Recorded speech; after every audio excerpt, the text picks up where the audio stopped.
Welcome to the fourth episode of the UpKeeping Podcast. I am Thomas Hamilton.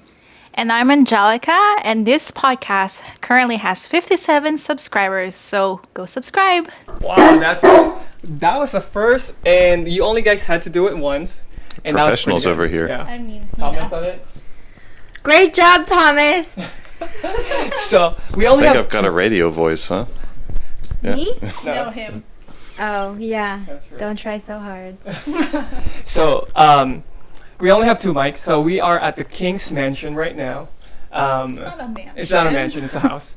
But I just wanted to say that. So we are outside of our studio/apartment. So we only have two cameras, and we only have two microphones. So we both just gonna have to share it, and then the Hamiltons have to share it. So just explaining it out there.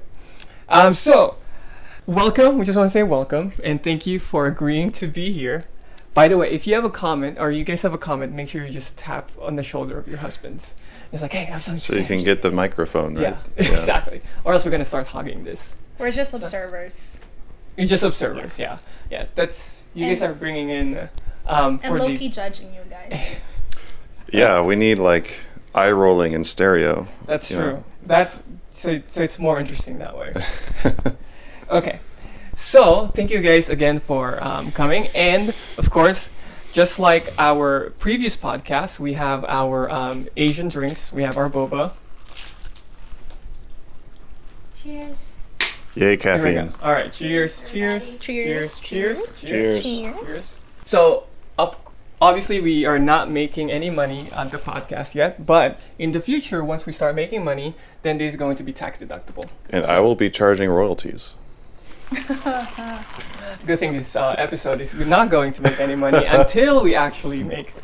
Yeah, I'm sure in the future we'll have that kind of We'll arrangement. list it anyways. Microphone, or else no Well, one's if it's gonna in the hear you. future, that Oh. means I'm going to be suing for royalties. I said list it anyways because, you might still be able to do a deduction. Oh, okay. And then make sure that you list, your camera equipment's value because you might be able to do some depreciable. I can't think of the word. That's okay. But anyway, you'll be able to do Angelica is a taxes. tax, financial, money, algorithmical lady here, so. No, That's right. but So, anyway. speaking yeah. of which, thank you for bringing that in, because the first thing we wanted to ask, what are your occupations? So it's up to you guys how you guys want to answer that.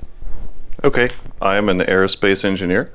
I'm currently working at a company called Swift Engineering, and I'm designing a interesting new kind of vertical takeoff and landing drone. Here.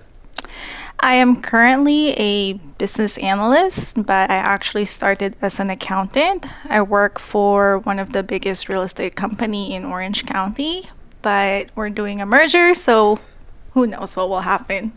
So, yeah. So you two are obviously in a higher degree.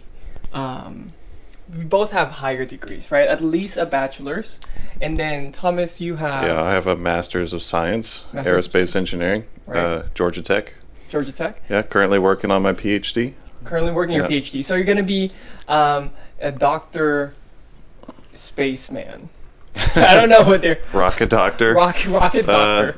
Yeah. No, so I actually don't think it's probably proper to call an aerospace engineer with a PhD Dr. So-and-so, because when you say that in public, people assume you're a medical doctor, and I don't want people, it's not proper for people to think that, because master's whatever is here, and then PhD is kind of up here, and then way up here is like medical doctor.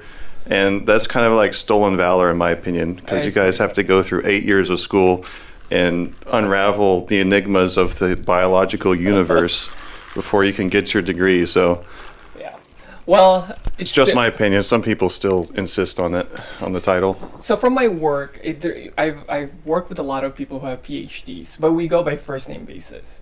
Do you think the word doctor is only applicable in academia? Well, I think so. Medical doctor, you should use medical doctor just in general. you can refer to someone as a doctor. For a PhD, I often refer to my colleagues as doctor, just as kind of a little additional form of respect, like calling somebody sir. Okay. But if I'm like talking to someone else outside of academia, probably not. Okay. Yeah. That makes sense. And okay, then for Angelica.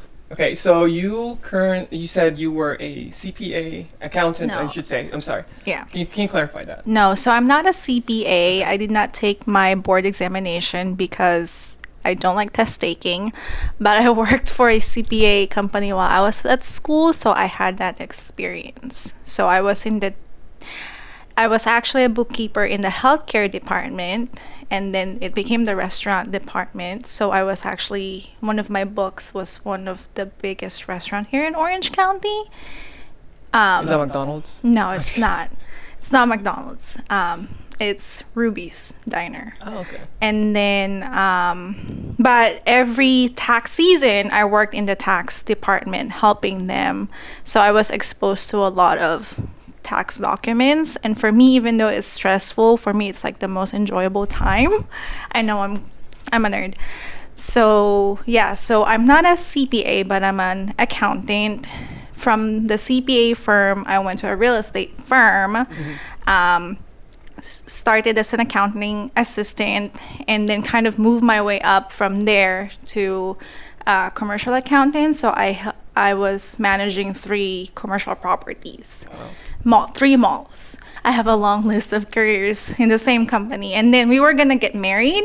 So I was actually, and then we were gonna move to Georgia. Just before you two got married. Then. Yeah, Oh, wow. yeah. Okay. So and then we were gonna get married, and we were going to move to Georgia, so I had to quit my job.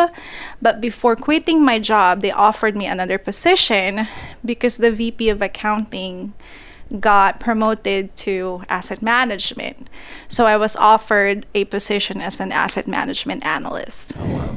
And you can do this. This is what you were doing when you two got married. When we got married. So as an asset management analyst, we were basically looking at all of our portfolios. So we're a real estate multifamily company. We also have hospitality, like we have hotels in Mexico.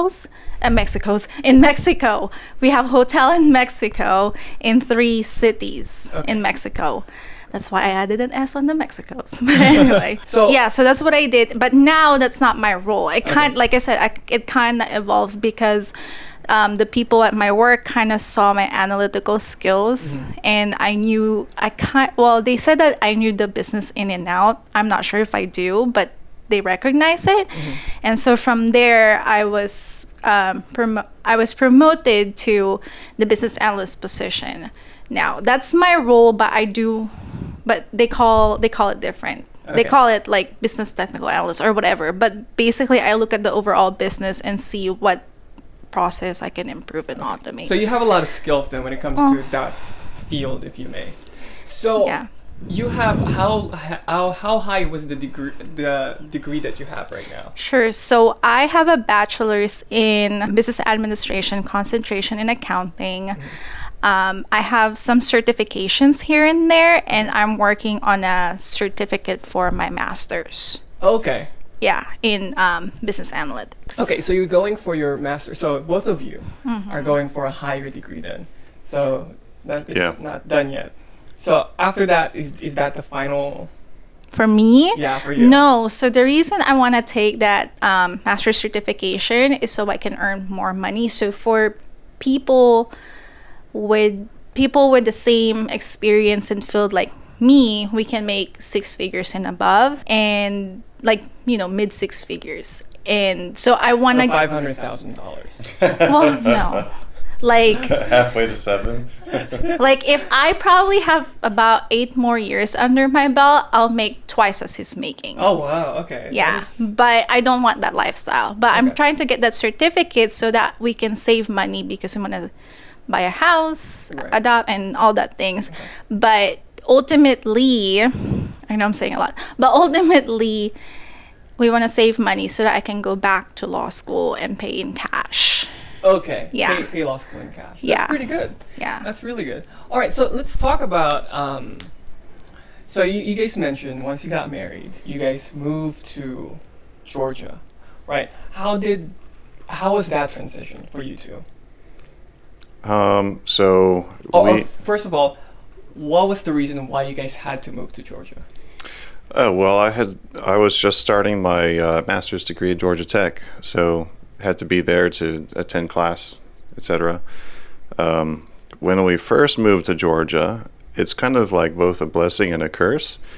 We had just been married only like 3 months, 2 months actually, because it was January, right? Yeah. We got married October. October.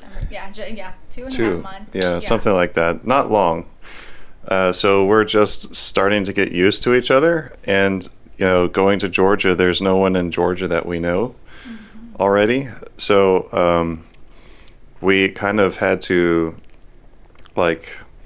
get locked behind the iron door of marriage, so to speak. And it was in the middle of winter. It was in the middle of winter, and we didn't have a car, so.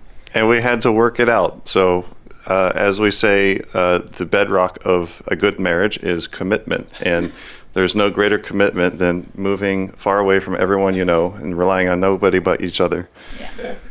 That's what you signed up for, though, right? It is, of course.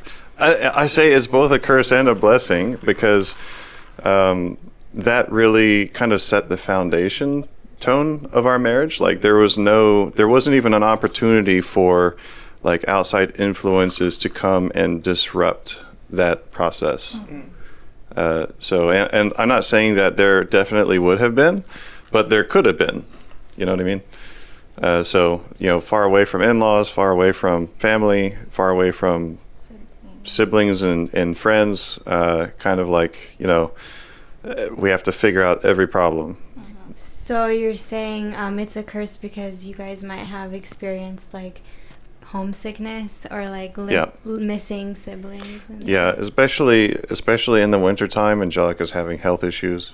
Yeah, so I was born and raised in the Philippines. My body likes humidity, so I'm okay in the summertime, but fall winter time my skin gets very, very dry. We had to put a lot of humidifier in the apartment to make sure that the house is humidified, and it's not good for my joints, so I'm mostly bedridden. Yeah. Every winter time or even early spring because it's super cold. What I remember most distinctly is watching the condensation from the inside of the windows run down because it was cold outside and we were desperately trying to keep the air moist inside so Angelica is not suffering. But it's part fun and part challenge at the same time. So, I wanted to say this real quick. Georgia is very much like the Philippines in the summer, right? But nothing at all like the Philippines in the winter, right? Yeah. What does that mean? I don't think it gets cold in the Philippines ever, right? No. But in Georgia, it will get cold enough to freeze the water in your pipes. So we had to run our faucets in the winter to keep our pipes from bursting. Yeah, and we had one really big blizzard, right? The car got buried in snow. Yeah, there's actually winter there. Did you guys ever use your fireplace? We did, didn't we? I think we did. Our first 2 or 3 apartments, when we used to live in an apartment, we did not have fireplace. There was no fireplace. But when we bought our house there was a fireplace and we used it pretty often. Yeah. Yeah, we use it pretty often in the winter. I remember, I think we got some wood from the backyard. Yeah, we had a nice big backyard with some woods back there. Did Thomas chop the wood down from the tree, or? I don't think I ever chopped any wood back there. I did chainsaw a tree down once, which was kind of fun. But how did Angelica feel about that? I don't know how'd you feel here. I always tell him because man will always be. Here comes the life insurance. Man will always be man. So I always tell him, as long as your life insurance is up to date, you can do whatever you want. And it's not okay. So it would suck if something happens to him, but at the same time, I know that the financial burden would be even a double whammy. So I'm just being practical. So I always tell him, if you want to do certain things, just make sure that at the end of the day, you won't be a burden to your family. So, AKA you. I mean, that's kind of fair, right? Men are risk takers. Yeah? Yeah. Okay. And Absolutely. risk has its own territories, right? So you're saying, Angelica, you didn't feel like a surge of attraction for Thomas when he like potentially chopped down the wood outside. Lumberjack. Yeah. I mean, he does this all the time after like his push-ups. But anyway, I mean, I like it when I see him sweating, as long as he's kind of far away from me and I don't smell him. And he doesn't hug me when he's sweaty. So you're like admiring from afar. Yes, exactly. I'm like, oh, he's so manly. He's so strong. Look at those, veins popping from his neck. You know what I mean? Like sometimes when men like lift heavy things, they have like veins kind of Veiny? like. You Now like you know what gets Angelica, Thomas. You It's gotta like- get to the gym to pop those veins. It's kind of, That's why like, she married me. I'm a very veiny guy. I got none. it's like, I don't know. It's just very manly and masculine. And, like if a man can, or my husband can do something really rugged or tough, I know that he can protect me. But, I just don't like it when he hugs me when he's sticky. And I'm sure it's vice versa, right? Yeah, it depends on the situation. But, hey, if men and women were too similar, life would be boring, right? Yeah. Right? That Yeah? is true. Yeah, that's true, Thomas. All right. So you guys touch upon when you guys bought a house in Georgia. So do you guys still have the house in Georgia? Yes, we do. That's also kind of a blessing and curse situation. We used our only first-time home buyer benefits, right, to get it, and we spent very little time in it, like a year only. Mm-hmm. Yeah, and right now it's a rental property, but it is in a good neighborhood, or at least it was an improving neighborhood when we bought it. We're a little bit worried about crime nowadays, but it seems to be appreciating. So that's kind of like, oh, we got lucky. But also because of recent political events and economic events, we're dealing with inflation, and the apparent value is kind of skyrocketing. So it's like lucky that we bought it then, because we haven't fully like paid it off. Right, so it's kind of like strongly hedging against inflation for us right now, and we have no other hedge. So it's kind of like, okay, we got very lucky in that sense, but also it would be cool if we had our first-time home buying benefit right now, because we're living in California now. It would be cool if we could use it to buy a house that we could actually live in. Right.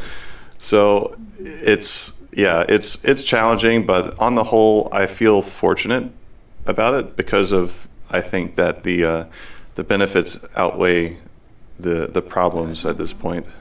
Okay, first of all, let's go over your house. So how many bedrooms, how many baths, how big is the yard, how many floors?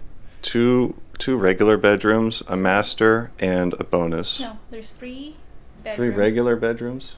Oh, did you say 2 bedroom and a master? Okay, I sorry. said You're right. two regular bedrooms, a master, and a bonus Yeah, room. that's It's a total of 2,000 square feet. It's got a 2-car garage under the bonus room. A lot? The lot? Half an acre, I think. I think it's somewhere between a quarter and a half acre. A lot of our land is kind of like out into the woods, so we own a fair bit of the woods behind our house. Wow. And it would actually be a cool place to live, like permanently. We could make it our dream home easily, and like we could expand, cut down some woods, make fun things for kids and stuff. What, 1 floor, 2 floors? So it's Jack and most Jill. of it's on 1 floor. It's just the bonus room that's over the garage. Okay. Yeah. and it's got vaulted ceilings, which keeps it cool in the summer. It's great. Wow. Okay, so 4 bedrooms. How many bathrooms? The master bedroom has its own master bath, and then there's kind of a Jack and Jill setup for the bedrooms. Okay. And then the bonus doesn't have its own, like it can access you have to walk all the way across the house to get from the bonus room to the bathroom. So we're talking about here about 4 bedrooms, 2.5, 3-ish bath, 2-car garage, 2,000 square feet with more than a quarter of an acre of land. Yeah. So that means that was about $1 million, right? No, it was about 150. 150,000. Yeah, in 2018, right? Or 17? 17. Yeah. I don't remember. It's hard to remember. Oh yeah, it's I think it's October 17. October 2017. Microphone. Oh, sorry. It's okay. It was October 2017 when we bought the house. It was 155 because we asked the previous owner to pay for the closing costs. Wow. So that's why we had it for 155. Yeah, what's that? 2 a quarter? Like 250? Right now? Oh, right now. Oh, yeah. right now, last time I checked, it is about like 250. Wow. Yeah. Yeah, and it's 2021, so that's almost double in 3 years, 4 years. Yeah. Before COVID, when I checked it, it was around 187. So it was appreciating fast anyway, because a lot of people are moving from Atlanta to elsewhere because of the cost of living and crime in Atlanta. Right. I think about 50 grand of that is just inflation, and the rest is like real actual value increase. It's in a developing area. I think it's like an undiscovered hipster mecca. Like it's really cool. It's got brick and mortar all down the street. You can just walk down it, and there's like all kinds of culture on the weekends. Nice. It's got a really old-fashioned train station running on the other side of the street. So It's a filming area. yeah, it's like a historic train depot. I think you guys are gonna like where we live. Where we live almost look like, it almost looks like the Orange Circle. It's downtown. It's really nice. A lot of culture. Yeah, that's the vibe of around our house. Yeah. The worst, there's a lot of different cultural food. The worst for the pocket, of course. And then every time we want to get milk tea, we just walk, and then we can 1, 2, 3, 4 before the next light. There you go. Yeah. Yeah, it sounds nice. It's really bad. It's super nice, but it's really bad. For the pocket. For the pocket, of course. Okay, so why don't you guys... So can you guys so are you guys getting passive income from that house? Yes, we refinanced recently, so now we're netting positive every month. Okay. By like a couple hundred. Yeah, 200. Something. Yeah, not That's much, really- but it's paying off the house. Yeah. A couple hundred is actually really good. Yeah, so it's paying for the mortgage and also the taxes and insurance. Okay. And then we're still netting about 200 a That's month. really good. Wow. Yeah, the renter market in Georgia right now is just on fire. It was on fire since 2018, and it's only been getting hotter and hotter. Because of the, It's crazy. There's a long line of people waiting to rent our house. Yeah. Wow. Yeah. Can you technically, I'm not 100% sure, but can you guys technically refinance, take out the cash from the house, and put that on your house here in California? Well, we probably would need to have more equity before that to be worthwhile. Like I said, the reason it's such a blessing that, well, quote unquote blessing about the inflation is that we didn't put very much equity in it yet. Okay. Yeah. So we're going to be paying off most of the loan with inflated dollars. Gotcha. Yeah. But, Okay. yeah. So what we have like 5 to 10 in it right now. I'm not sure. I don't remember. It's very little. Okay. So it's very too little that it's not gonna really make a big difference on your 20% down payment on your next home. That's Here correct. in California. Well, Right. the thing is, we did think about doing this depending on the situation, because we have a lot of contingencies and codependencies here.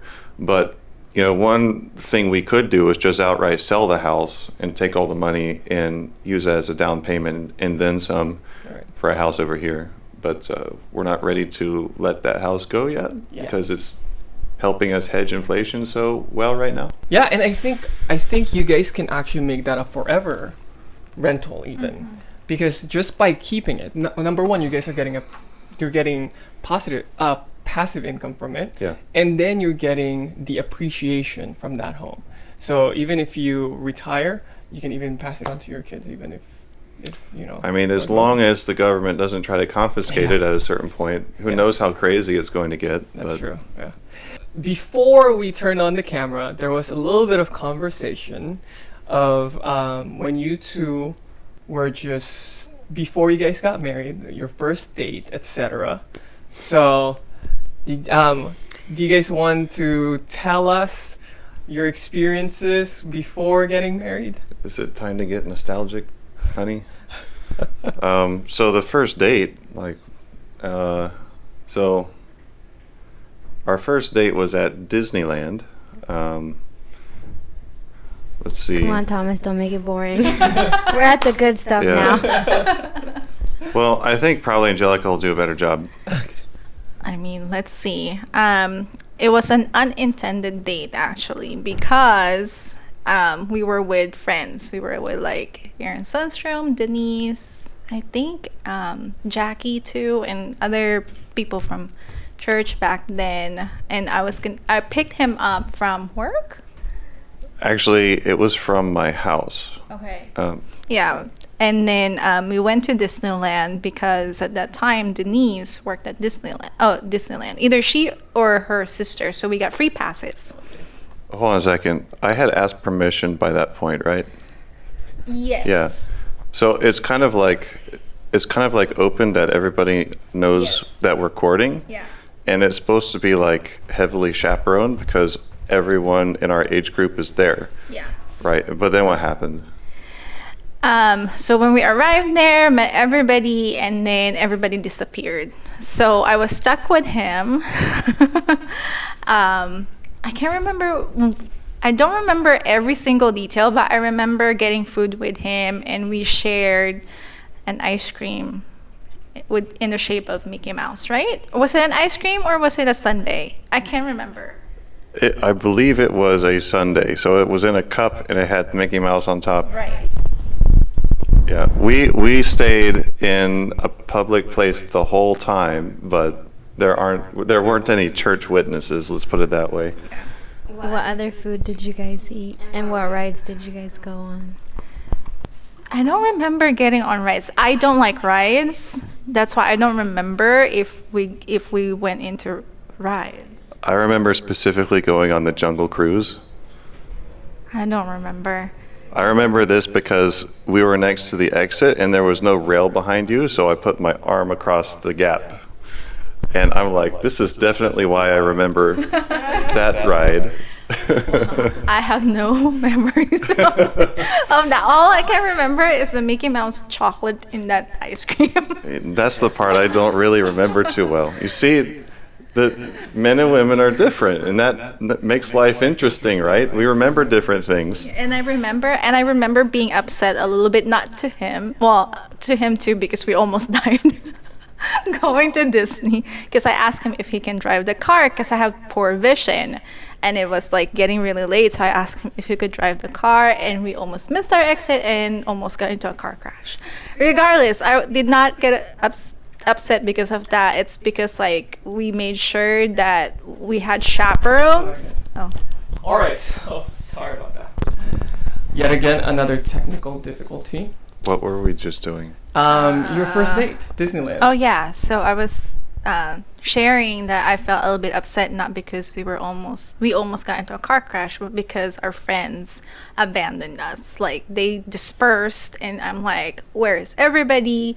Because at that time, even though I like him as a friend, I didn't like him romantically. For him, he was just like another dude who's a good friend, and he kind of creeps me out a little bit, appearance wise. So I mean, he's cute, but like it's hard to explain. Like, you have to see his pictures from 10 years ago. I remember. I do not deny any of these statements. my fashion sense is much better now that I've been revamped. Thanks to Andrei, of course, right? Well, I don't think so. But so, by the way, the reason why we're wearing somewhat formal clothes right now is because we just came from church for morning service, and now we're doing a podcast. That's why we're wearing something formal. But so if you guys don't know, so Thomas, now my brother-in-law, we actually used to live together by UCI. I slept on a couch. That was a great experience, by the way. I'm not gonna deny that. And I'm glad I did that. yeah, that was fun. That was fun. And we went to Idaho together. So on my videos, when I talked about Idaho the first time I'm going, it was with him, with my brother-in-law. And that was before you became my brother-in-law. Were you guys already courting back then? I believe so. Most of our experiences together, well, between me and any of the B-logs or former B-logs, occurred while I was courting Angelica, because that happened we met in January 2011, and we were already courting in July 2011. Yeah, and so then there's a lot of time between that and October 2015. Okay. Yeah, so there's like a few months versus 4 years. Yeah. It's probably true. Like I was courting her. Okay. And did yeah. you actually know that our trip to Idaho was the reason? That was like that was pretty much my lowest point, and I said I have to go explore it, not like looking for myself or whatever it may be, but it was my lowest point, and going like to emotionally, academically, okay. spiritually, pretty much. There we go. Thank you. All right. Okay. All right. Every point in my life is. She's just doing her job. Yeah. Thank you. And that trip was actually the reason why I made a lot of decisions in my life. So at first it was decisions, and then I'm glad that the Lord definitely put me through and gave me the power to do all the things that I told myself and I told God that I would do. So at that point is actually, I think, the semester after that or whatever it may be. I think I met Jessica, but I didn't see her romantically too. It's like she was just a friend and such. But I told myself that if I'm going to look for a lady that's this, and this, then I myself have to work on myself and become this, and this. I don't want to be a total loser as a husband and such. So, just in case you didn't know that, that's actually what was happening in the background. No, you're pretty under the radar in terms of what's going on with you. So. Okay. But yeah, so I'm glad that we actually went on that trip. Thinking back, it does kind of make sense. I remember you were still attending CSU Fullerton at that time, right? Yeah. So I remember a few facts from then. So it's kind of like coming back.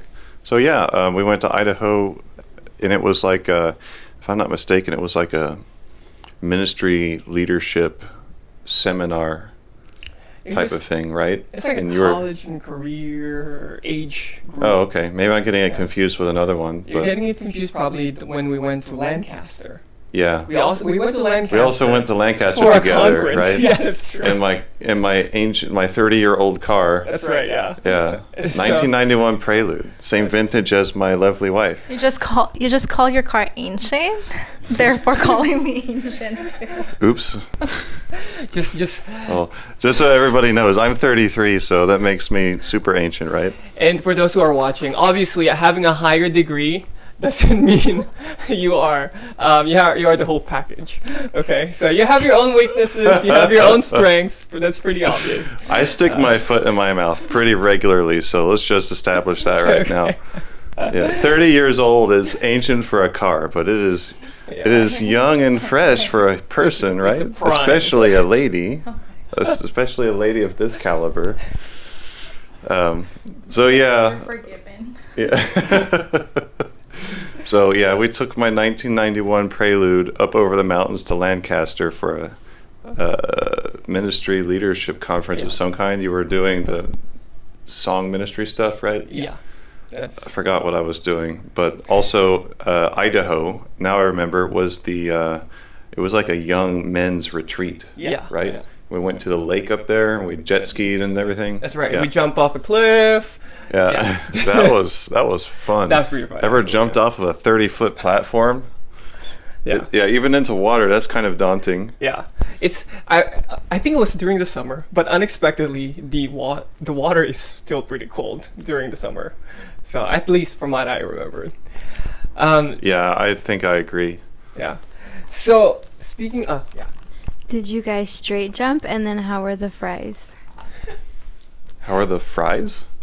Yeah, Thomas, it's the land of Idaho. Oh. The French fries where the potatoes roam How and are the the cows potatoes? go moo, and they give you a box of chocolate chip cookies, chocolate milk to drink. so We did not try the potatoes, but it was actually with Ryan and Boogie that we went to this one restaurant, and they had 17 or more different kinds of French fries, and then you have to choose from those. Was that the time that you guys thought you were gonna die? Yeah, that was with Ryan and Boogie. Yeah, with Thomas, we weren't. No doubt, we didn't die. There was no doubt that it was a pretty nice driving up there and going back. But crazy story driving to yeah, Idaho. we both got speeding tickets on our way there. So I got a speeding ticket in Nevada. And then about 5 minutes later, I got a speeding ticket. Yeah. Yeah, it's like as soon as we pull out, and then another police officer saw us and then turned around and then pulled us over again. I think you just got like a warning. I got a warning. Yeah, your ticket was super cheap or zero, but mine was like $500. It was crazy. And I was driving slower than him. Yeah, I have no idea how that went. But I think every single time I go out and go on a road trip with someone, it's just something just happens. And it's pretty funny. Okay, so speaking of which, so you still have the Prelude? I do have the Prelude. It is currently parked in the one of the spots in the garage of my house. Oh, okay. I didn't know you still have the Prelude.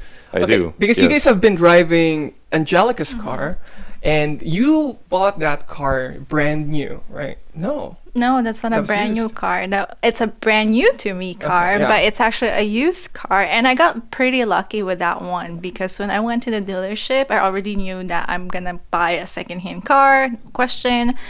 And that car was just sold back to the dealership. It only has like 14,000 miles, maybe even less, for secondhand. So I got it for really cheap. How much was it, if you don't mind sharing that? 14. 14K. Did you? We're talking about car. Oh. Another technical difficulty. That camera has been hot. So every time we actually do a recording, we have the air conditioning on. So this is pretty warm. Yeah. So 17? So it's a 2013 and I got it for 14. 14. Yeah. Did you finance it? I did, which Okay. was the worst finance decision I've ever made in my life. Okay. Never finance a car. But anyway, so I got that car and then I paid off under 5 years because you introduced me to Dave Ramsey. Dave Ramsey. That's Yeah. right. Oh, was it me who introduced you to Dave Ramsey? Oh, wow. Okay. So I didn't So I was actually watching Graham Stephan, which is, if you are following me on my other channel, you'll know who that guy is. And then he talked about Dave Ramsey. I got curious, and then I read all of his books. And that was just life-changing for me when it comes to my financial situation and the way I think about money. So the reason why I ask, so even though I love Dave Ramsey, I don't agree to everything that he does, including debt. Some debt are just the worst. So Jessica and I were thinking there is a truck that's going to come out next year, and I believe every man should have a truck because I think that's like, one of the things that you need to have. I think I agree, but it kind of depends on what you're about to say. That's true, yeah. So it's because when we were moving, we're like, I wish I have a truck. I wish I have a truck.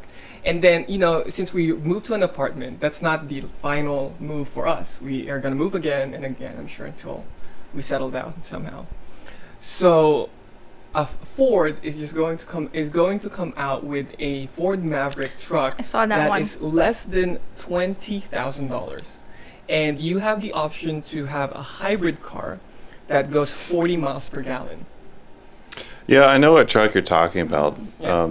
It's a very interesting value proposition. It's tempting to me too. I think actually we're going to make do with what we've got right now. We just bought a $1,000 also made in 1991 car. It's a great car. It's a Volvo. Yeah. It's a great year. To save money, because we don't live in the place that we're paying for right now. That's kind of like the key inflection point. Like, when you move from, like assuming scarcity financially to assuming abundance, I think is when you're living in the place you're paying for. So until we achieve that, so we'd have to own our own house, and I would think about maybe saving up money to buy a car like that, but I would buy it outright. Are you going to buy it outright? Yeah, I would. If I got it, it would, Right. yeah, I'd put together a fund, save up like 20 grand, and then just go buy something. But also, even like the other thing about, it's a cheap truck, right? It is, yeah. But the thing is, all trucks, all cars, all vehicles are depreciating assets, especially when they're new, Yeah. right? So I could never like bring myself to like buy a new one, unless I was just so stinking rich that it didn't matter, Right. right? But even then, it's not a quote unquote good investment, Yeah. right?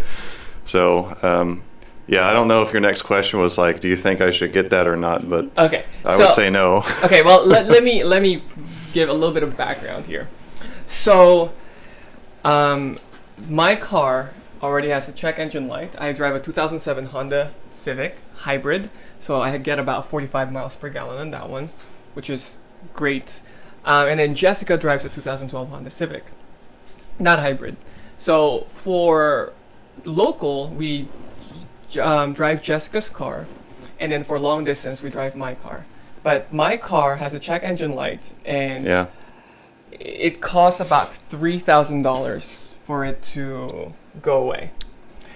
Because I need to change the catalytic converter. The catalytic converter is non-existent. Now you're talking about maybe Special- buying another car. Yes. So instead of- basically, yeah. the cost of the car is $5,000, and I'm gonna put $3,000 on it. It just Well, that's why it costs $5,000. yeah, exactly. Yeah. Yeah, no one wants it. So I'm thinking of just getting rid of the car, right? Getting $1,000 for it to get turned into the government, and use that money, put it in the car. And this is what I'm thinking: finance it, but leverage that finance. And since I drive 2 miles from work, and then Jessica about 12 miles, or probably even less. Just use her car for the time being, and then get that car, and then let's say I already made the You calculation. mean the truck, right? The truck, yeah. Yeah. I made the calculations about $350 per month, and have it for Turo, rent it out, and then you can actually, with that new truck, this is way brand new, you can get up to $125 per day renting it. So I just Yeah. need 3 to 4 days, and it covers for that whole month. Well, what's the Turo market like right now? Turo market Can you right do now, that? yeah, it's pretty hot. For some reason, yeah, rental cars and used cars are a super hot market right now. And since everyone, yes, It's popping like your veins. How are they supposed to be popping, Thomas? For Angelica? getting the Yeah. car and then renting it out. That's a tough one. Well, so you said next year, right? Yeah, it doesn't come out So- until 2022. Okay, but if you save the money that you're otherwise going to pay to the bank anyway, how much will you be able to save from now until the time that you have to buy the car? At least you have some money to put it to the car already, and maybe like save up, and plus selling your car, because your car, even though have you checked like places like Carfax, or I can't remember, because like you probably, because the used car is so hot, you might be able to sell it for more than 1,000. I don't know the market, so you can check. It is a great time to sell your car right now. But the reason I'm saying that is, even though you're putting a lot of assumptions to something, right? And you don't know what will be the market like in 2022 in terms of the used car. And let's say, something happens, God forbid, one of you get really sick and one of you have to stop working, then you still have certain payments, you know what I mean, like unnecessary payments. But putting or paying cash towards something, then you alleviate that risk. The math might work, but the math is not calculating the risk. Does that make sense? No, and I mean, like, because between the two of us, I'm not ashamed sharing our income. Between the two of us, we're almost making $200,000. Okay. And the value of our car is less than 1% of our net worth. So, or 5% of our net worth, something like that. And I'm not saying that to brag, but I'm saying that because there are certain things that you want to plan long term, and then there are certain things that you might want to account for risk, even if the math works. Does that make sense? No, that makes sense. And like, as a man, you want to also think about your wife. Like I said, at the end of the day, you don't want to be a burden to your family. If something happens to you, what will happen to her? Right. At the end of the day, you don't want her to, like, it would suck if something happens to you, but at the end of the day, you don't want her to resent you because something happened to you because of choices. And we did talk about that, and we did think about that, which is going to be my next question. Do you guys have a 6-month emergency fund? Oh, yes, we do. It's fully funded too. Okay, is it 6 months or like more than 6 months that you guys have right now? I think it's a little more right now, right? Yeah, a little bit more than 6 months. He thinks it's enough, but for me, maybe because of how we were raised and how we grew up, like, my brother and I, that like, and maybe being the oldest, like, I know life will happen. And so like, it's not that I'm always scared of have the anxiety. I just like being prepared. Right. That's why I like, the number being a little bit more than 6 months. Sure. So. Yeah, I'm okay with that. Like 6 months is just a rule of thumb. It's not like, it's 6 months worth of your expenses, right? Yeah. But it's not necessarily used for a thing which is normally, like amortized that way. It's just having a chunk of money that's, proportionate to your income for that amount. So it's, medical bills, emergency purchases, whatever. Did we finish talking about the Ford? So we finished talking about the Ford. All right. Yeah. Now we're talking about emergency fund. Emergency fund. And do you guys invest? Who's the financial brain in this? Is it like together, or just one person's like more financially keep track of everything? Yeah, I think Angelica, kind of knows more in general about how to handle money. I'm involved in all of the decisions, and I'm learning as well. But she is more like classically trained, I suppose, and has more experience. So. Okay. Now that makes sense. You want to add? So we do it together. We make decisions together. But in terms of like details, I'm more of like the research, keeping track. It's more like he's the CEO and I'm the executive assistant, something like that. I say CFO. Yeah, that's a more accurate way to say it. It's like, she'll bring up like a problem, like, hey, you should buy some term insurance because now we're underinsured, and like my response will be, okay, give me some options, and let's talk about it Okay. next weekend, and make a decision. Okay. Thomas. So Yes. I'm not a finance girl, but you know how the brain works, kind of like an engine. If you don't oil the engine of an airplane with the right moving parts, like key and hole or whatever. Yeah.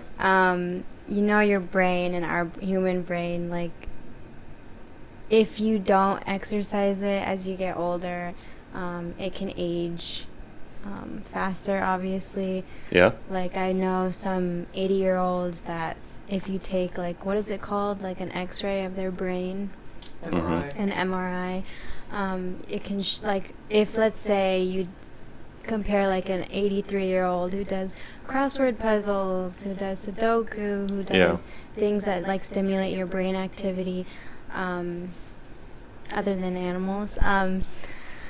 Do you see yourself doing that for you and Angelica, even encouraging her when you grow older? Reason being is because, how do you feel when Angelica yells at you for your forgetfulness?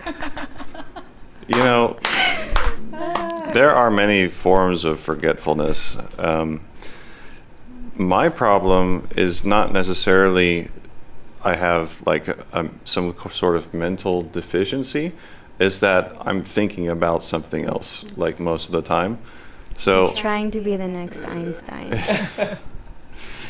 no, theoretical physics is really not something I'm interested in, but I am doing research. So here's the thing.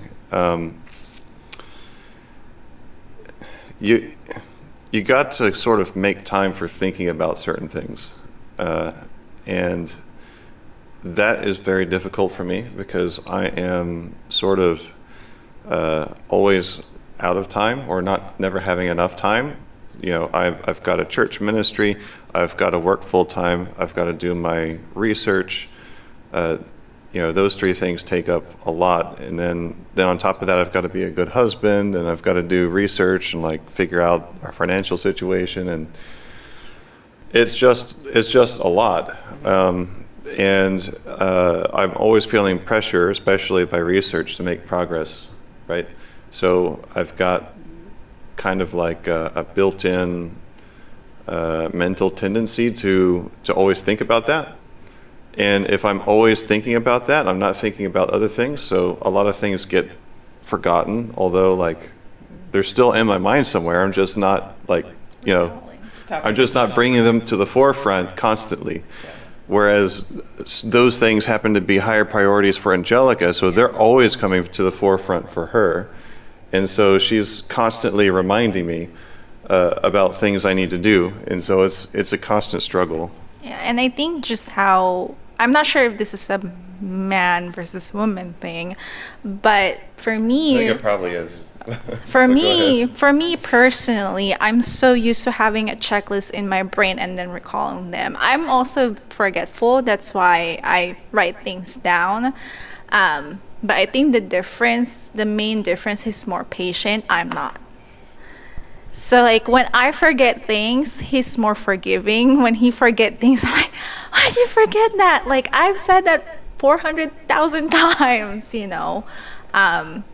So yeah, I think that's also like the main difference. Like he's more patient. I'm more like, this is urgent, like urgent because I see smoke and he doesn't see the smoke. It becomes urgent for him when it becomes a fire. So That's a pretty good analogy. We have different levels of, prioritization, I think. yeah. But yeah, probably I'll have to admit I've been a little bit more slack with financial planning than probably was a good idea.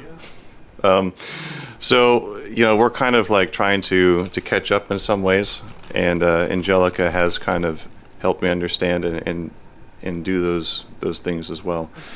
But yeah, how to cope with that?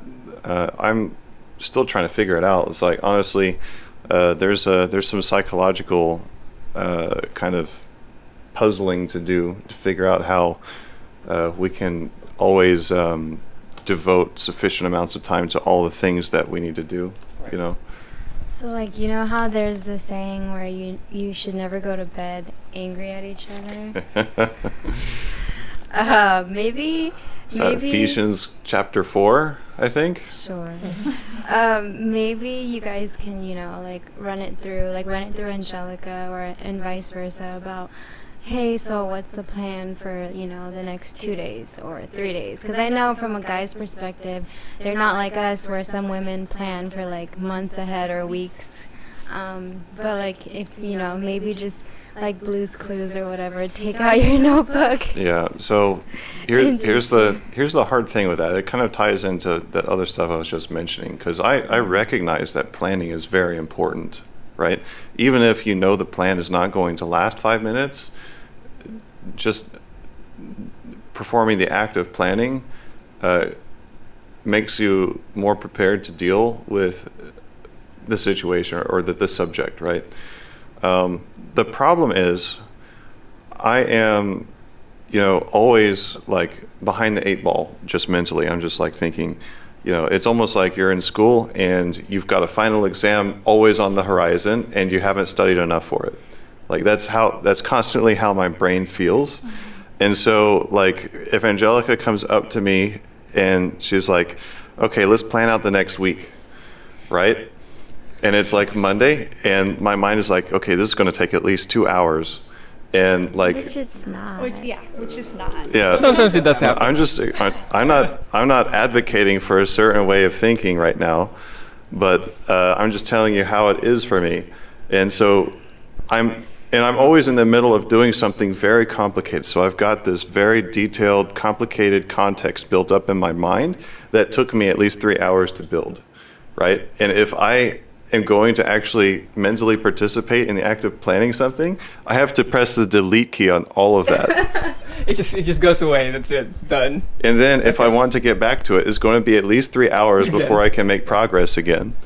So that's why I'm so reluctant to even like shift focus. And I think this really is probably a difference between the sexes. It's like women just have a natural ability to context shift constantly, and men have a natural ability to like ignore distractions and focus on one thing, right? I just think Thomas was built with like a microchip to be like slightly robotic, like when he was born. You know those like really old cell phones or computers that has like one function? He's kind of like that. And like if you want to change some, or you remember Atari? I never played it. Oh no, we did when we were we kids. did? Yeah, I like the don't one remember where it. you put I know what it is. Yeah, yeah. tape. He's like an Atari. Like if you put the tape in there, you have to finish the game, because if you don't finish the game and you remove it, There's everything no is lost. Right. So he's like that. We share a calendar. It's called Time Tree. It's not perfect, but like It helps. it helps. It's free, not sponsored, but That's good. but it kind of helped us. When we were starting, it was very hard, because I always ask him, what's your plan this week? What's your plan this week? Because especially we were sharing a car. And so I had to constantly ask him. But now with the calendar and, as we're getting used to it, it's a lot easier now. So we just enter the information in there and it pops up. But occasionally before going to bed or dinner time, we would check on each other what we're going to do, the following week. It's not perfect, but it's somehow working. And we tried a number of different kind of schedule things. Like we blocked out time for certain activities. And so one thing we're trying to do, which we're not very good at doing yet, is actually just dedicating like Sunday night is when we do planning. Like I know not to bother trying to build up my working context on Sunday afternoons, because I know it's just going to get wiped as soon as church is done, because we need to do all this thinking on planning and stuff, right? And then Mondays is like when I do thinking about, okay, what's our budgets look like? How's our what's our trajectory like on life planning, like careers and savings and house purchasing and adoption, and then the rest of the time it's like, okay, we have at least this much time for work and etc. So That's kind of cute, like nerdily speaking. They kind of literally like program everything into the computer before it goes through the brain. hey, if you have a better solution, I'm very happy to hear it. We got none. We have a 32-day marriage experience, but it's 32 days strong. But who's counting, right? So you mentioned. Yes, who is counting? So we don't have a lot of time, so I just wanted to go over this real quick, and I wanted to get to know your thoughts. You mentioned adoption, so children and such. Are you guys open into bringing up that discussion? Yeah.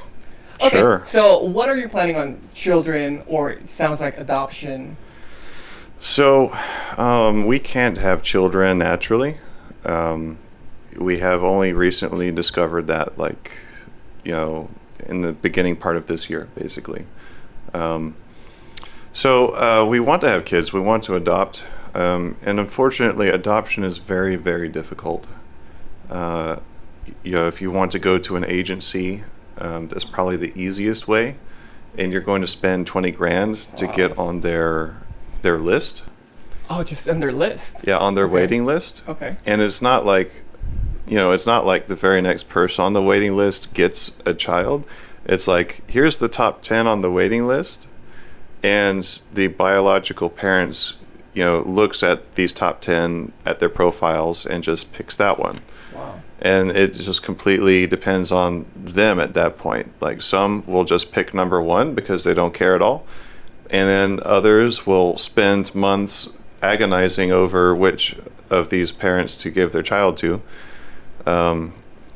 But they say that the waiting time in that situation could be a year to 2 years. Wow. Okay. That's on average is what they say. And that's just the first part of it. Like, after that, you actually have to execute, all the legal things that you have to do in your given state, which, depending on the state, can be significant. There's always also a risk, like, depending on the method. So going through an agency, like the one I was looking at recently was Holy Family, which is a Catholic adoption agency that operates in Orange County. Not sponsored. Not sponsored. Not endorsed. Not Not endorsed. I don't know. Neither. I don't know them very well. Okay. And we're talking about private adoption, so Like kidnapping no, we didn't want to do public adoption or adoption through fostering because of all the red tapes behind it, on top of like the legal things. But the government is heavily involved in fostering public adoption, so we want to go through private adoption, and that's what he's talking about. So. How many kids do you guys plan on adopting? And what would you name your son and your daughter? Well, the Bible says, "Happy is the man who hath his quiver full." That's 12. A child is like an arrow in the hands of a strong man. Right. I'm sure I'm butchering that, but you got the gist. I think you're right. Yeah. Anyway, so I want as many kids as the Lord would choose to bless me with. Okay. I don't know what exactly that means, but I know the Bible is at least practical. Mm-hmm. So I should have as many kids as I can effectively raise and pay attention to, and give a heritage to. And that would also depend on the financial stability, of course. Yeah. Okay. That's because there's things that are not like do this, right? Some of them you have to figure out. When I think that comes with growing in character, which is a good thing. What process are you guys in right now when it comes to your adoption? We're not really in a process per se. Mm-hmm. We're kind of in the middle of our personal family planning, because Well, realistically speaking, we're probably going to have to move into a bigger place to even get started. That makes sense. Yeah. And if we're moving into a bigger place, if we're renting, that means more money is going out every month that we could instead use to save Right. for a down payment on a house, which would be bigger and which, our enhanced monthly expenses would actually contribute to. So it's like, it's hard to draw the line there. But what we want to do right now, currently, I think the vision is that we find our quickest way to getting ourselves in a house that we own. Mm-hmm. And then that